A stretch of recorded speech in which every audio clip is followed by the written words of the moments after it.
The magical butter machine has simplified making herbal remedies, but sometimes things really go wrong. Okay, now I'm just not going to make any elderberry glycerite. I want to make the very best. So I'm going to start with the basis of my recipe for my elderberry syrup. So I'm starting out with some dried elderberries. I've got half a cup here.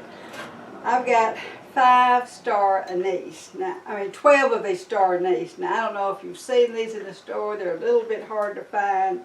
If you can't find them, you can always use maybe a teaspoon of the anise seed. Now, I'm also using 5 whole cloves, which you can really find in the store just anywheres. But I'm also using chopped cinnamon and chopped ginger root that is dried.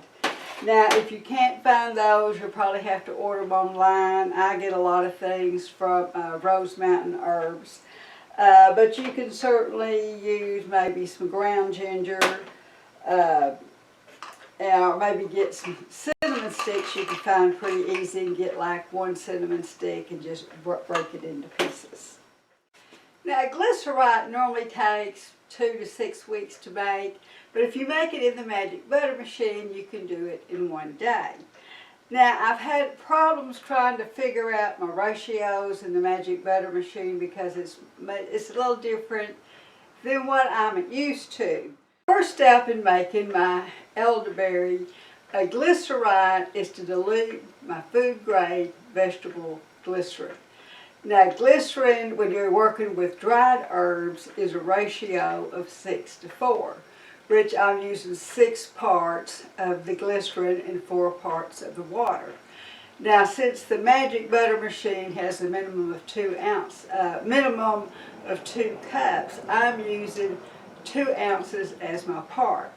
So I've got 12 ounces of the vegetable glycerin poured out, and I have boiled some distilled water, and I have 8 ounces of this boiled distilled water. So now it's just a matter of mixing these together, which is going to give me 20 ounces, which may be more than I need. And I want to stir this for at least 2 minutes to make sure it is completely stirred. Start off with 3 parts of my glycerin water mixture to 1 part of my elderberries with the additional spices to it. So first thing I'm going to do is just kind of put these in here and just kind of mix them up. Now, since this is like maybe a little over, I had half a cup, which is 4 ounces.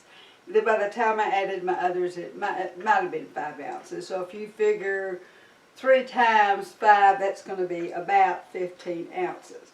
So I'm going to put about 15 ounces in here. A good stir. You got to remember, when you're working with dried herbs, they're going to rehydrate and draw up a lot of this moisture. And that has been my biggest problem. I've tried to use my normal ratios that I use, and when I put it in the machine, it's 130 degrees, and it's mixing it up and turning it into a powder. I've had problems with it just really being kind of a mush that you can't strain. So we're going to try this and see how it works. So I'm just going to stir this up. Looks like there's plenty of liquid in there. So all I'm going to do, like I said, it's a minimum of 2 cups. I've got just a little over, I've got right at 2 cups in here. So I'm going to pour that in there.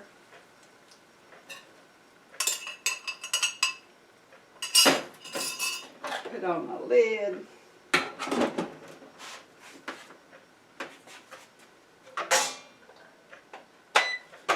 Plug it in. Now I'm going to set the temperature for 130. But I'm only going to go for 1 hour, because I want to come back in an hour and check it and see if it still has plenty of liquid in it or not. Now, I originally tried 3 ounces of dried elderberries, which are weighed, to 20 ounces of the glycerin water mixture, which was measured. It turned out to be a big blob that could not be strained. I was so disappointed and frustrated, I did not think to take a photo before I threw the whole thing away. See what it looks like.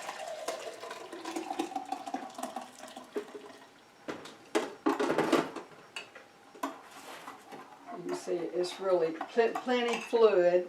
So I'm going to pour it back in, then I'm going to process it for 4 hours. Okay, it's been 4 hours and now I'm ready to open up my magical butter machine and strain my herbs. Okay, let's take this lid off and see what a difference that makes. I'm going to pour it in here so y'all can see how much thicker it is. Now in the past I have always just used a reusable coffee filter and just a regular funnel, but since I've started using the magical butter machine, it really pulverizes that elderberry and really makes it difficult to get through that filter. So I decided to invest in the magical butter strainer, and it pretty much just goes on top of. It'll fit either a wide mouth jar or the regular mouth jar. I'll put the whole thing on here. This is the stainless steel funnel. Lock that in place. I'll tell you what, I'm still going to use this funnel on top to get it in there. You can see how thick it is. It's not coming through just real fast, so it's still going to take me just a little bit to strain this. This plunger, which is going to help. I'll need to take that off. See how that works. If you're doing like leaves, you really don't have this problem. Okay, one of the selling features of the magical butter machine is that it stirs the herbs while you're making your tincture or whatever you're making, and it breaks it up. That's also the worst thing about it. Because it does that, it just makes it into a mess. And you just cannot get it to strain. It's just too fine. It stops up your strainer. This has a stainless steel strainer in it, and it just doesn't work. Well, I did just go ahead and get just a regular household strainer, and it does seem to be going through this, but I think I'm going to have to just periodically take this and dump it and then put more in.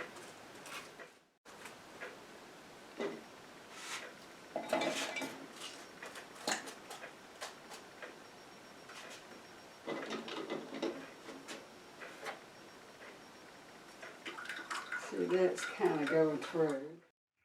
Well, it was a messy job, but I did finally get about 10 ounces of great elderberry glycerite.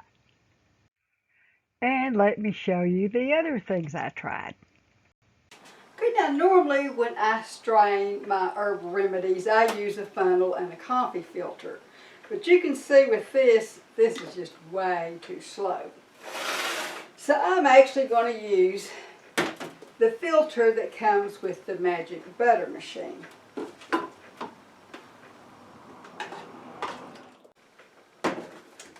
Okay, I put on one of these little disposable vinyl gloves. It actually came with a big silicone glove, which I'm really not using.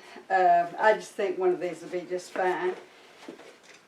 And that way I can actually squeeze it. Yeah, I used to milk goats. This is almost like milking goats. Oh.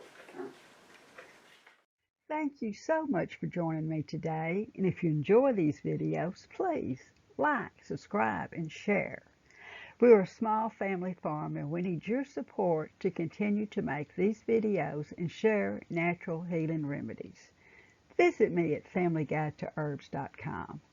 Now my channel name on YouTube is Carolyn Gibson Herbalist.